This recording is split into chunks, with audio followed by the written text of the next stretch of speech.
Happy anniversary. It's March 6th, 2014. Does anyone today know what happened on March 6th of 2009? I want to show you something. If you listen to the media, even the Fair and Balance channel, they tell you it was the bottom of the market, the start of a great new bull market. Right here. This was the week of March 6th. Our contention is it wasn't really the start of a new bull market. It was the death of free markets. But let me show you something, and I'm going to keep my commentary to a minimum and let you decide. This is the S&P on a weekly chart. This is, as you can see, the week of March 6th. That was March 6th, the very day. Let's overlay. What I'm going to do is go in and insert a second symbol, and I'm going to insert the QQQs. So bear with me and let me do that. Now the green line, this is the yellow line is the S&P. The green line is the QQQs. And look at that.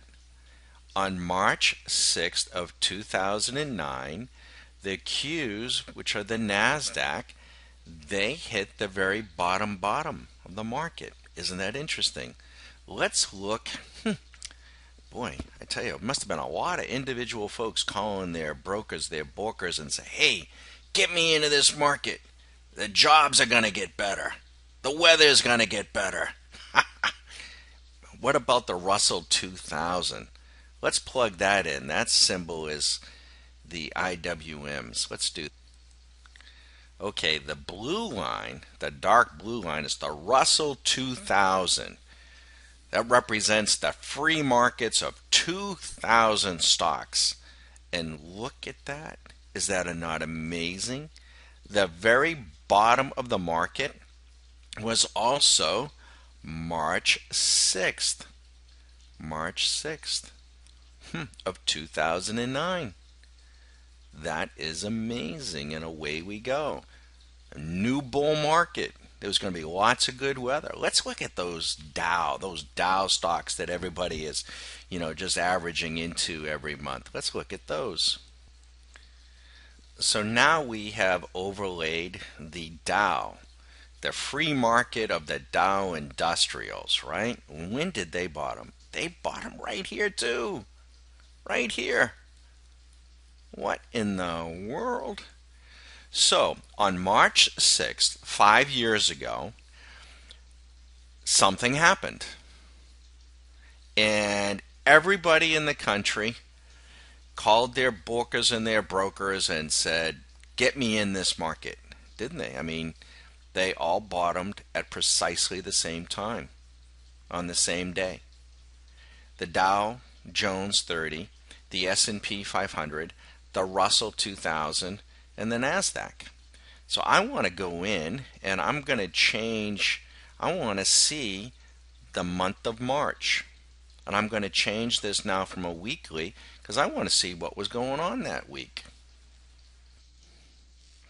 Okay, so what I've done, this is still the, we have, I'm sorry, the SPYs. Let's hold on one second.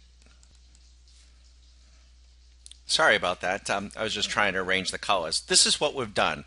I wanted to come in. What the chart you had been looking at was a weekly chart, and we know that something very, very important happened the week of March 6th, 2009. So these are the same same markets. These are the SPYs, the Qs, the Diamonds, and the Russell 2000. Probably represents about 90%, excuse me, of the entire market.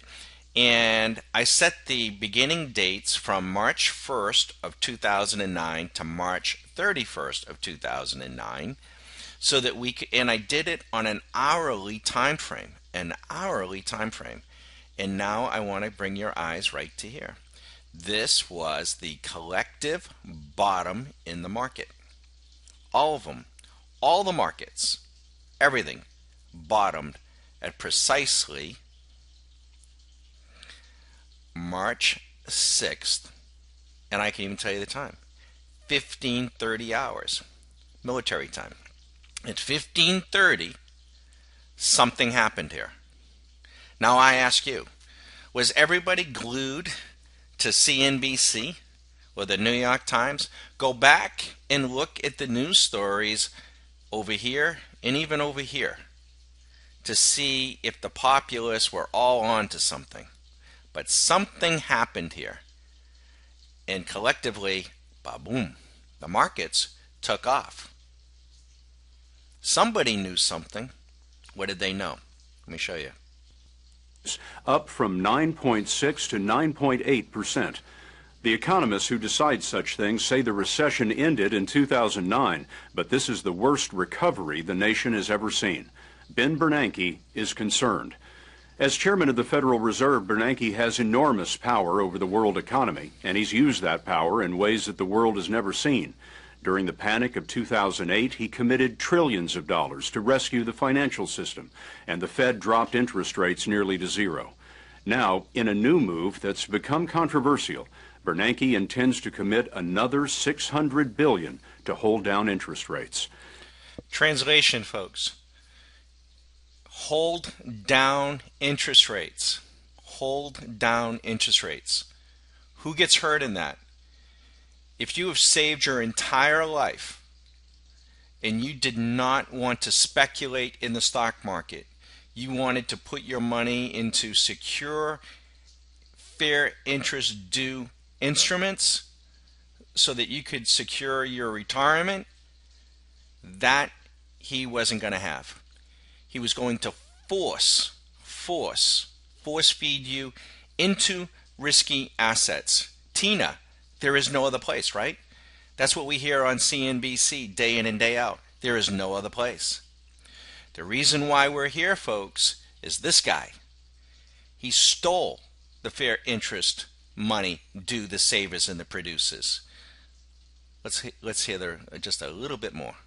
Chairmen of the Fed rarely do interviews, but this week Bernanke feels he has to speak out because he believes his critics may not understand how much trouble the economy is in. People believe that could be highly inflationary, that it's a dangerous thing to try. Well, this fear of inflation, I think, is way overstated. We've looked at it very, very carefully. We've analyzed it every which way. One myth that's out there is that what we're doing is printing money. We're not printing money. The amount of currency in circulation is not changing. The money supply is not changing in any significant way. What we're doing is lowering interest rates by buying Treasury securities. And by lowering interest rates, we hope to stimulate the economy to grow faster. So the trick is to find the appropriate moment when to begin to unwind this policy.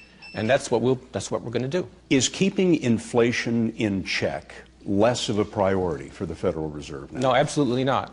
What we're trying to do is achieve a balance. We've been very, very clear that we will not allow inflation to rise above 2% or less. Can you act quickly enough to prevent inflation from getting out of control? We could raise interest rates in 15 minutes if we have to. So there you go, folks, right from the horse's mouth. The trick is to let the moneyed interests know, the moneyed interest, the cronies, the people with political connections, let them know in the days preceding March 6th what he's about to do. And then let them all know that the race starts on March 6th at precisely 3 o'clock, 3:30, thereabouts. And then what he's going to do, he's going to hold back interest rates. Simply put, he's going to steal the money from the savers and the producers and redistribute the money to places that he thinks will do better. And here we are, 5 years later. Where is Mr. Bernanke today? Back into academia, the academic stooge. Just this past week, he delivered 2 speeches, paying $250,000 each. Where do you suppose he's putting his money? Priceline.com? Folks, the markets are not what you think they are. A lot isn't what we thought they were. We learned as well. We had developed our stock market caddy long before this academic stooge. We've been through this before. Can you trade the markets? Yes. But it's not through listening to the Contrarian News Bubble channel. They're leading you into a financial cul-de-sac. You need to get to a disciplined mechanical trading system, and you need to get an education on what the markets really are. Sadly, they are not free. Good luck. Be careful.